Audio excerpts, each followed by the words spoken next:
hawanya itu beda banget gitu sama hawa yang di rumah lah gitu kan. Itu tempat wilayah situ bukannya tempatnya pas meletusnya gunung berapi itu ya? Ya itu dia. Jadi pada saat kita sampai di sana pun itu memang nggak ada warga sekitar di sana. Sama sekali. Sama sekali nggak ada. Cuman ada yang dagang pun itu cuman ada kayak tukang sate itu cuma seorang datang. Warung pun di sana nggak ada yang buka. Tukang satenya itu bener tukang sate? Itu kan Februari kan, dari Oktober ke Februari itu belum 6 bulan. Gitu. Tapi kok diizinin datang ke situ? Karena memang villanya itu punya kepala sekolah kita. Jadi istilahnya ya emang punya kepala sekolah, jadi kapan aja bisa masuk. Kapan aja bisa masuk gitu. Nah malamnya itu tiba-tiba dia kesurupan di situ. Kesurupan pertama dari dia itu memang kesurupannya itu dia itu kayak ngerasa kenapa rumah saya itu dirusak kata dia. Oh dia ngomong gitu terus? Iya, yang dia kesurupannya itu kenapa rumah saya dirusak kata dia gitu kan.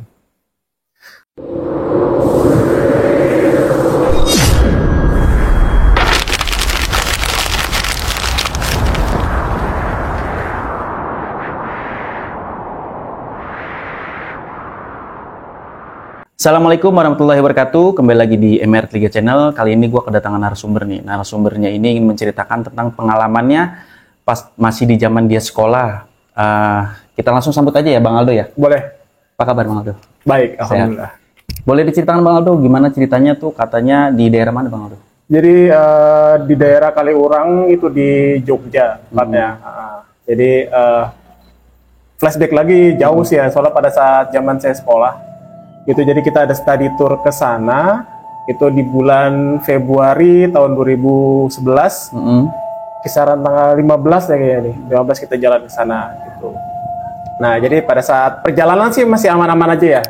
Itu sampai di sana itu kita perjalanan 14 jam sampai Jogja, karena kan masih tolnya itu masih belum ada Trans Jawa itu. Bis ya? Ya, kita naik bis. Jadi masih lewat jalur biasa, jalur selatan. Jadi kita sampai sana itu tengah malam memang gitu. Nah, pada saat tengah malam itu jadi kita datang pun hawa tuh emang udah beda. Oh, gitu. Udah mulai ngerasa. Udah mulai ngerasa. Soalnya kondisinya tengah malam, akhirnya kita bagi-bagi villa tuh di sana, dari guru juga dikasih. Jadi kita terbagi beberapa villa memang. Jadi ada yang villa 1, 2 sampai villa 5 gitu kan. Nah, pada saat malam itu emang udah keberasa beda hawanya. Jadi kayak ada gangguan-gangguan di villa tuh kerasa banget gitu. Entah ada kayak suara-suara kayak rintihan-rintihan orang gitu kan. Itu memang di villa saya itu ada suara-suara kayak gitu. Cuman pada saat besok paginya itu kan kita ada kegiatan buat senam pagi kan dari sekolah. Nah, pada saat senam pagi itu kita jalan di area itu kepecah lagi lah tuh kan, karena kita jalan-jalan itu kan pada saat bebas lah gitu kan, jadi murid-murid jalan gitu. Jadi berkelompok gitu ya? Berkelompok.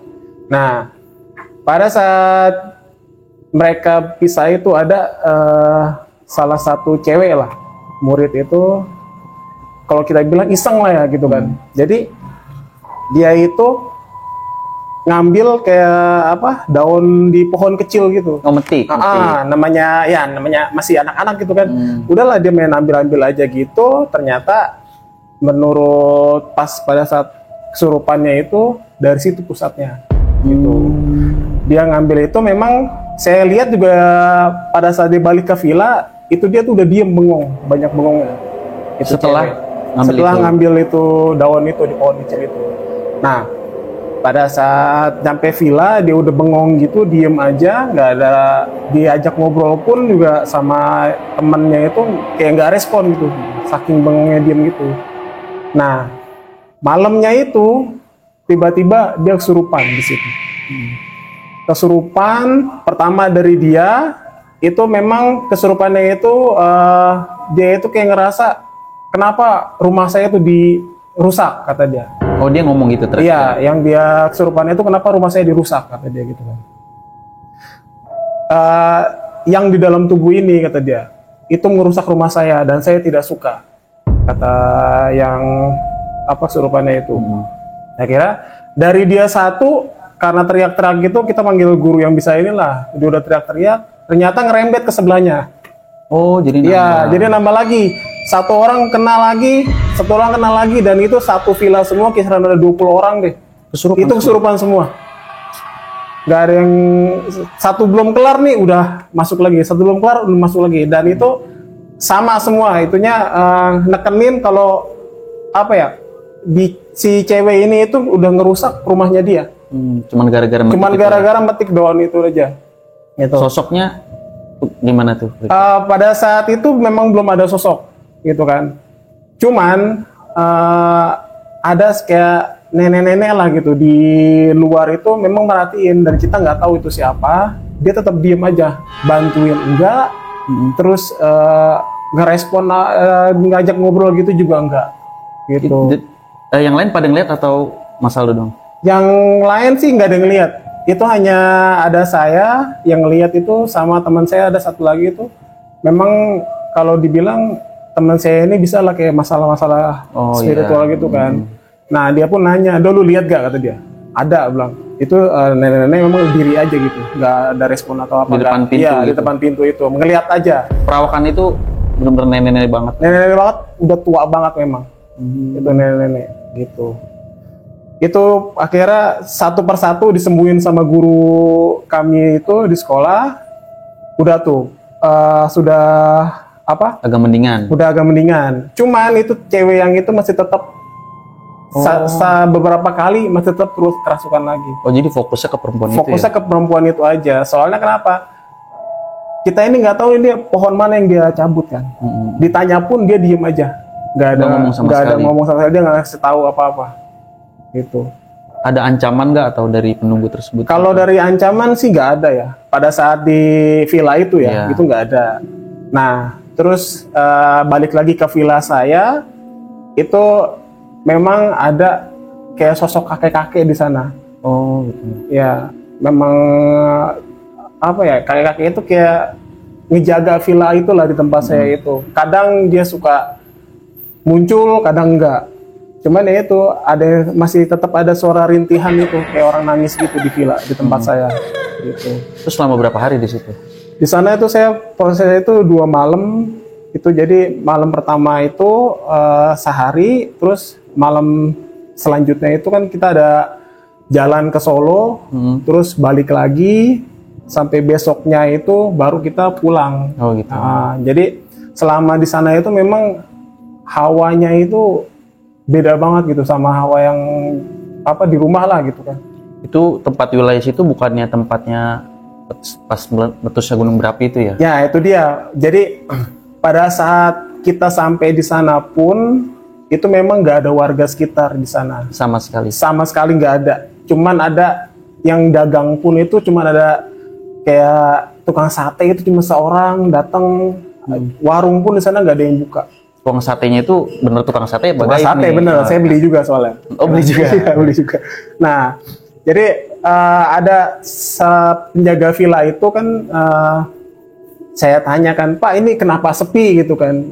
Akhirnya dia baru cerita lah, jadi memang Mas ini di sini itu kan dekat dengan Gunung Merapi ya kan. Nah, Gunung Merapi itu meletus itu bulan Oktober. Pada saat juga Mbah Marijan meninggal itu kan karena apa erupsi. Ya. Itu memang jalur Kaliurang itu kan ada jalur buat lahar dinginnya ya kan. Jadi memang itu tempat itu harusnya itu steril selama 6 bulan ke depan. Kita datang itu kan Februari kan, dari Oktober ke Februari itu belum 6 bulan. Gitu. Tapi kok diizinin datang ke situ? Karena memang villanya itu punya kepala sekolah kita. Jadi istilahnya ya emang punya kepala sekolah, jadi kapan aja bisa masuk. Kapan aja bisa masuk gitu. Total itu pokoknya ada, kita itu datang itu kisaran 1.000 siswa ke sana. 1.000 siswa? 1.000 siswa ke sana. Hampir sampai 10 bis ya. 10 bis banyak banget berarti ya. Banyak itu orang ke sana. Makanya dibolehin ya itu karena punya villanya itu orangnya itu gitu. Nah, lanjut dari cerita itu pun pada saat kita pulang balik ke Tangerang itu saya ada ketinggalan handsfree kan di villa kan, di kamarnya itu kan. Itu pada saat mau jalan bisnya malah Akhirnya saya minta stop sama keneknya, Pak, saya mau ada ketinggalan, saya bilang gitu kan. Saya sendiri jalan ke villa saya itu. Jadi pada saat saya jalan balik ke villa, itu ada salah satu orang diri di depan villa. Posisi tangan tuh ke atas.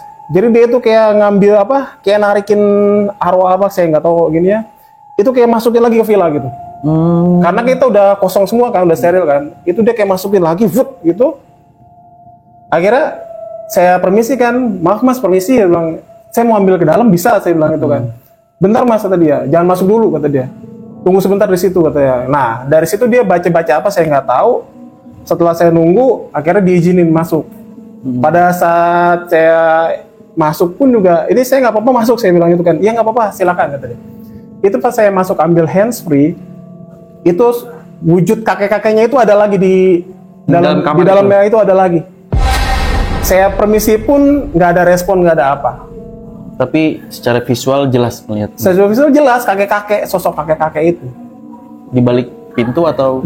Pokoknya di villa itu kan ada 1, 2, 3 kamar kan. Itu udah di pojok sebelah kanan itu Kak. Oh, merhatiin. Ya? Iya, merhatiin aja. Saya permisi pun dia nggak ada respon, nggak ada apa. Tetap diam aja udah. Akhirnya dari situ saya ambil. Udah permisi sama yang di depan itu yang jaga pintu tadi kan, saya permisi Pak, udah ambil, saya bilang, oh ya udah. Nah, itu pada saat perjalanan pulang itu memang apa ya, jadinya kayak perjalanan itu kayak nggak seru lah gitu, karena kan kita ada kejadian kayak gitu kan. Ternyata pulang pun itu cewek masih belum selesai dari kejadian itu. Di rumahnya pun itu dia masih kesurupan lagi, sampai itu ada sosok kuntilanak itu nampakin di rumahnya, satu keluarga semua itu bisa lihat semua, ngelihat semua. Saya dengar ceritanya itu karena orang tuanya itu cerita, soalnya kenapa? Orang tuanya itu bilang sosok yang nampakin ini kuntilanak itu dia minta dibawa kembali ke rumahnya dia. Oh, jadi gitu. Harus balik lagi ke sana. Harus balik lagi ke Kaliurang itu. Tapi sempat disembuhin dulu situ apa? Sempat ada yang datang buat nyembuhin, itu nggak kena. Nggak bisa. Jadi dibalikin pun itu nggak bisa. Dibalikin sendiri lewat caranya dia lah gitu kan. Itu nggak bisa. Jadi memang dia minta dikembaliin ke sana. Akhirnya itu orang tuanya kembali ke sekolah buat minta alamat di Kaliurangnya itu. Tapi selama di rumah itu ada kejadian apa sebelum balik itu? Kalau pada saat kesurupannya itu ya dia tetap minta balikan saya kembali ke rumah saya gitu kan. Masih tetap kayak apa? Kekeh gitu, pengen kembali gitu kayak minta dianterin. Nah, terus juga apa? Info dari keluarganya itu memang sampai ada barang-barang yang tiba-tiba jatuh sendiri di rumahnya itu. Saya nggak tahu ininya, pokoknya itu barang sampai jatuh karena apa ya? Saking kuatnya kali itu dia, ya kan? Jadi memang ada beberapa yang jin yang itu kan bisa sampai nyentuh barang. Itu sampai ada yang jatuh, akhirnya dia nggak mau nggak mau pusing mungkin ya, kayak ke sekolah minta alamatnya, dianterin lagi lah dia ke Kaliurang itu ya kan. Jadi keluarganya aja yang kesana. Keluarganya aja yang kesana gitu. Terus proses kesana itu bagaimana? Nah, proses kesananya pun juga kira-kira info dari keluarganya itu dibantuin sama orang desa setempat. Itu sampai dia minta maaf, sampai ada kayak ritual kecil gitu di sana. Akhirnya dikembaliin lah itu dia ke pohonnya itu. Pohonnya itu nggak jauh dari villa. Pohonnya besar atau enggak gitu? Pohonnya kecil, paling kayak di pot gitu. Oh, pohon kecil? Pohonnya kecil. Oh, tapi dia bersemayam di situ. Bersemayam di situ. Jadi dia kayak menunggu, mungkin udah lama kan di situ. Akhirnya ya itu kerasa dirusak rumahnya, dia berontak. Pas balik di sana keadaannya masih tetap kayak bengang-bengong gitu atau gimana? Pas udah balik ke sana, akhirnya udah kembali ke rumah, itu udah normal lagi gitu. Nah, kemarin pun tahun kemarin itu ada perjalanan ke Jogja, itu memang ke Kaliurang lagi. Ternyata sampai terakhir saya tahun sana itu masih ada hal-hal mistis kayak gitu. Jadi info dari orang sana itu kan memang lahar dingin itu kan jadinya kan pasir kan. Itu tambang pasir itu, jadi masih ada susulan lahar dinginnya. Dan itu ada beberapa penambang itu yang ke bawah. Dan itu beberapa penambang itu ada yang munculin lah gitu di situ, nampakin dirinya sebagai penunggu situ. Malah ada yang nyampe nangis, ada yang kesurupan. Itu masih berlanjut di situ. Sampai sekarang berarti ya. Sampai sekarang masih ada itu Kaliurang. Berarti anak yang sekarang ini udah baik-baik aja berarti. Ya sekarang ini udah baik-baik aja sampai sekarang sih. Sampai saya lulus kan masih tetap ketemu tuh. Itu masih ini sih. Ada cerita nggak dia kalau apa yang dia rasain? Kalau di rumah sih udah nggak ada dia bilang. Cuman dia itu apa? Pada saat kejadian itu aja sampai dia barang-barang sampai jatuh itu yang dia apa keluarganya trauma ya jadinya. Itu sih. Tapi selama di villa itu kan kesurupan massal nih.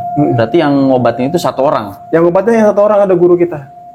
Itu dari sekian banyak murid itu dia bisa ngobatin 20 orang itu. Jadi satu-satu yang saya bilang tadi, satu diambil, disembuhin. Nah, cuman itu yang saya bilang tadi, pas satu diambil, ngerembet ke sebelahnya. Oh, jadi lompat. Iya, lompat. Satu diambil lagi, ngerembet lagi sebelahnya. Gitu. Berarti nggak, jadi di situ dia nggak nampakin sosok di situ ya, cuman. Ya itu yang nenek-nenek itu yang saya bilang tadi. Oh, dia merhatiin aja di situ. Ada nenek-nenek yang merhatiin dari luar itu. Memang Kaliurang itu kan pada saat erupsi itu kan memang harusnya steril ya. Cuman ya kita tetap datang ke sana itu mereka itu ngerasa keganggu sih.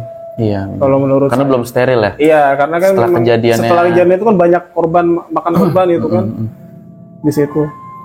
Tapi setelah kejadian itu Mas Aldo pulang dari situ kan Mas Aldo juga ngeliat nih. Ngerasain nggak apa? Jadi gimana gitu? Kalau saya sih ngerasainnya itu pada saat di villa itu udah memang hawanya tuh beda, ya kan? Terus juga apa sampai di rumah pun masih kebayang aja itu masalah. Soalnya ya saya nyaksin sendiri lah itu kesurupannya kayak gimana ya kan yang teriak-teriak kayak apa ya nggak kekontrol lah itu orang. Gitu. Kebanyakan perempuan berarti ya? Kebanyakan perempuan memang. Karena kan di villanya itu kan kita kan dipisahkan antara perempuan sama laki-laki. Gitu. Oke, berarti ada yang mungkin ingin diceritakan lagi Mas Aldo mungkin dari kejadian tersebut atau mau mengedukasi ke teman-teman kira-kira?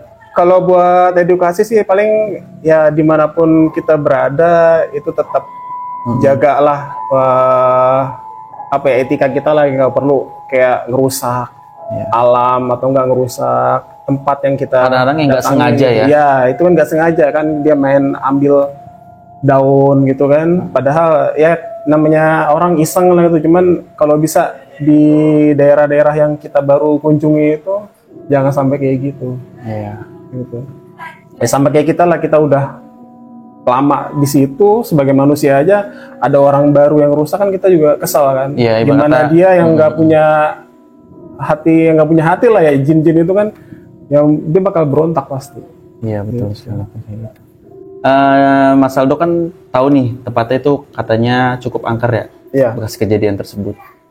Ada cerita nggak apa dari pemilik villa tersebut bahwa rumah itu tuh angker gitu? Kalau ceritanya itu yang dari penjaga villanya itu memang yang saya bilang tadi jadi itu sudah harusnya steril itu kan tempat. Cuman memang penjaga villanya itu bilang.